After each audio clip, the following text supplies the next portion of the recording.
This is our group presentation on flow injection analysis and capillary electrophoresis. Flow injection analysis, or FIA, serves as an excellent means of introducing samples into a flame atomic absorption spectrometer. FIA provides convenient means to introduce sample analyte solutions to the flame atomic absorption spectrometer reproducibly and efficiently, especially when it is important to conserve the sample. The carrier stream of the FIA system consists of deionized water or diluted electrolyte, which provides continuous flushing of the flame atomizer and is particularly advantageous for samples containing high levels of salts or suspended solids. Immediately after injection with a sampling valve, a sample zone in a flow injection apparatus has the rectangular concentration profile shown in Figure A. As it moves through the tubing, dispersion or band broadening takes place. The shape of the resulting zone is determined by two phenomena. The first is convection arising from laminar flow, in which the center of the fluid moves more rapidly than the liquid adjacent to the walls, creating the parabolic front and the skewed zone profile shown in Figure B. Diffusion also causes broadening.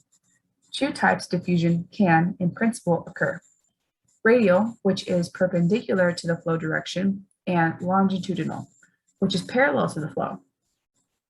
It has been shown that longitudinal diffusion is insignificant in narrow tubing, and radial diffusion is much more important. In fact, at low flow rates, radial diffusion is the major source of dispersion. Under such conditions, the symmetrical distribution shown in Figure D is approached. In fact, flow injection analyses are usually performed under conditions in which dispersion by both convection and radial diffusion occurs, resulting in peaks like that in Figure C. Here, the radial dispersion from the walls toward the center essentially frees the walls of analyte and nearly eliminates cross-contamination between samples. To elaborate more on dispersion, it is defined by the equation C0 over C, where C0 is the analyte concentration of the injected sample and C is the peak concentration at the detector. Dispersion is measured by injecting a dye solution of known concentration, C0, and then recording the absorbance in a flow-through cell. After calibration, C is calculated from Beer's law. Dispersion is influenced by three interrelated and controllable variables: sample volume, tube length, and flow rate. The effect of sample volume on dispersion is shown in the figure to the right, where tubing length and flow rate are constant. At large sample volumes, the dispersion becomes unity. The dramatic effect of sample volume on peak height, shown in the figure to the right, emphasizes the need for highly reproducible injection volumes when D values of 2 and greater are used. Other conditions must also be closely controlled for good precision. In the figure most right, this demonstrates the effect of tubing length on dispersion when sample size and flow rate are constant. You can see that as the tubing length increases from 20 to 250 centimeters, the dispersion increases from 2 to 8.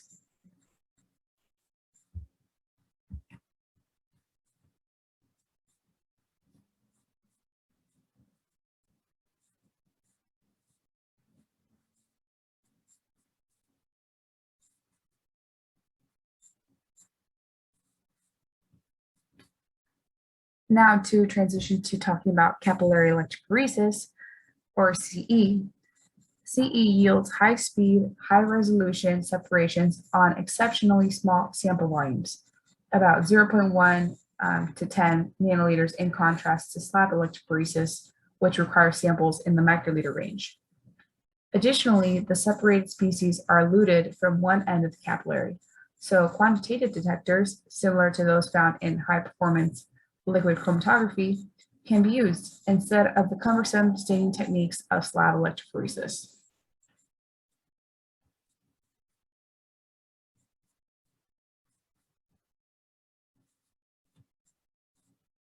In capillary electrophoresis, separations occur in a buffer-filled capillary tube under the influence of an electric field.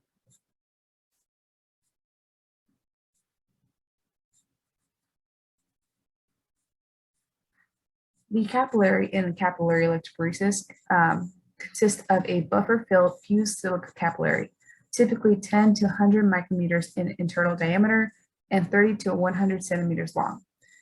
And it extends between two buffer reservoirs that also hold platinum electrodes.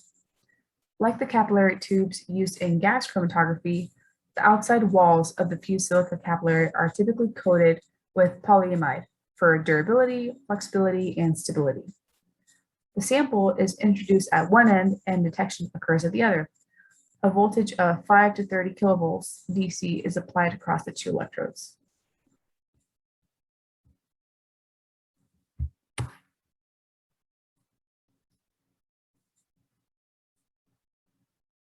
A unique feature of capillary electrophoresis is electroosmotic flow. When a high voltage is applied across a fused silica capillary tube containing a buffer solution, electroosmotic flow usually occurs, in which the bulk liquid migrates toward the cathode. The rate of migration can be substantial. As shown in the figure on the left, the cause of electroosmotic flow is the electric double layer that develops at the silica solution interface. At pH values higher than 3, the inside wall of a silica capillary is negatively charged because of the ionization of the surface silanol groups, the SiOH groups. The buffer cations congregate in the electrical double layer adjacent to the negative surface of the silica capillary. The cations in the diffuse outer layer of the double layer are attracted toward the cathode or negative electrode, and because they are solvated, they drag the bulk solvent along with them.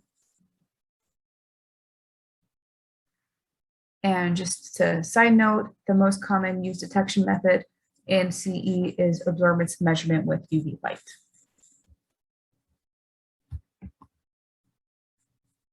Lastly, on this slide, we have a quick schematic of CE, where separations occur in a buffer-filled capillary tube under the influence of an electric field. The polarity of high voltage can be reversed and allow the rapid separation of anions. Because small volumes are involved, there may be experimental difficulties.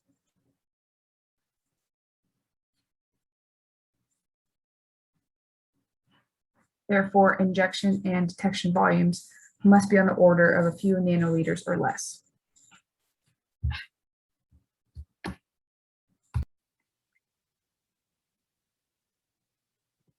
Flow injection analysis diagram. This consists of a pump, a loop injection, mixing and reaction coil, and a detector. A pump is a device that squeezes a fluid, liquid, or gas through plastic tubing by rollers. The spring-loaded band pinches the tubing against two or more rollers, forcing a continuous flow of fluid through the tubing. Pumps have 8 to 10 rollers, which are arranged in a circular configuration so that half of them are squeezing the tube. This design allows a flow to be pulse-free. The loop injection samples size ranges from less than 1 to 200 microliters, with 10 to 30 microliters being typical for most applications.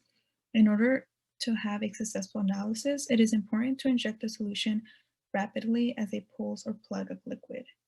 Once the sample is injected into the loop, the valve turns 90 degrees in order for the sample loop to connect with the carrier stream. The mixing or reaction coil is the transport system that brings together the carrier stream, the sample, and any reagents that react with the sample. The detector is similar to those used in HPLC. It is located downstream from the sample injector and records a chemical physical parameter. Its response time is fast and volume is small. This is a capillary electrophoresis diagram, and it consists of a power supply, a buffer reservoir, and a capillary and detector. The power supply is a high voltage power supply that is connected to an electrode. The electrodes help induce an electric field to start the migration of the sample from an anode to the cathode through the capillary tube. The buffer reservoir holds the platinum electrodes. The capillary is a buffer-filled fused silica capillary that extends between two buffer reservoirs, usually 10 to 100 micrometers in internal diameter and 30 to 100 centimeters long. The detector is a UV or UV vis, and this is similar design and function to those for HPLC. The output of the detector is sent to a data output and device such as a computer.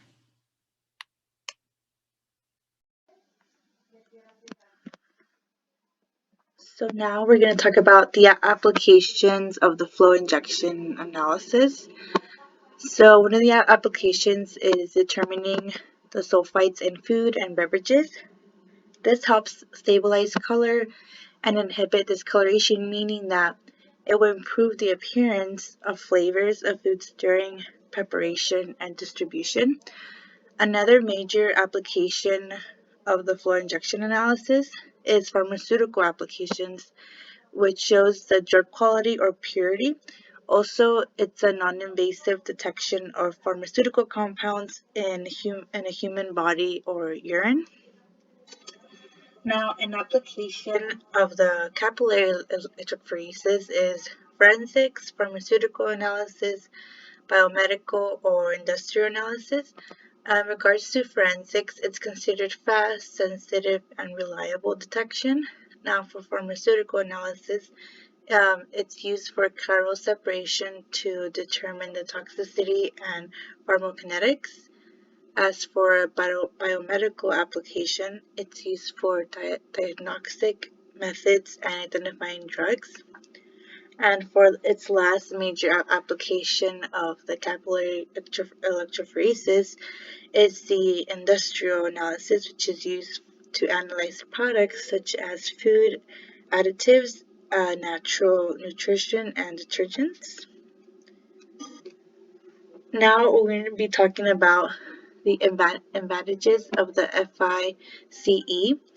So one of the major applications is that the FIA manifolds may be employed to automate injection into an electrophoresis capillary to provide high accuracy and precision. Also, to inherit multi-analyte capability of the separation method. Now we're going to still discuss more advantages of this instrument. One of the major advantages is its detection, which is a sample chip optical system requiring no light source. This helps with avoiding effects due to stray light and instability of the source, reducing its background signal. Another application is its sensitive detectors and its advantages of coupling. Now, this type of instrument produces fast results with high resolution separation, and it requires a very small sample, so it has the ability to distinguish between different colors. As for the disadvantages of the instrument, due to the fact that we do require a low sample, the capillary electrophoresis, it has poor sensibility to its low sample concentration due to that fact that we only need a small sample for this to be injected into the instrument. Also, it has limited time stability. Now here are our citations for our project.